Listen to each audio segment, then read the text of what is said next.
Merhaba arkadaşlar. Gördüğünüz gibi bu benim kadrom. Doğuya var. Van Nistelrooy var. Olis var. Lampard var mesela. Rijkaard var. Mesela Schmeichel var. Schmeichel. Neyse. Tarkowski var. Mesela Meunier var. Sonra Murilla var. Bir de bu var. Yeni aldım.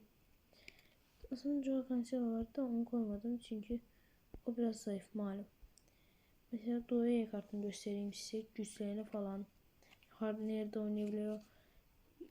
Hızı 180 mesela bunun. Başka yani Van Nistelrooy da iyi. Van Nistelrooy'un güzel kartı var. 176 şut, 158 dribbling, 144 fiziksel, 164 hızı var. O açıdan daha iyi. Ve bir de Olis var. Olis de en sevdiğim kartlardan biri. 151 hız ve 158 dribbling. 132 şut. Ben bununla daha çok dribbling atabildiğim için bunu koydum. Yoksa şimdiye kadar değişirdim yani. Bir de arkadaşlar yani en sevdiğim kartı o zaten. Bir de Rijkaard var. Rijkaard'ı göstereyim. Rijkaard'da da her şey iyi, güzel. Onun için ben bunu aldım. Stoper MA da oynayabilir. Gelecekte eğer tam seviye artırabilsem yapabilirim. 131 benim hoşuma gelen defans oldu. Dribbling de çok iyi. Ama ben dribbling kötü.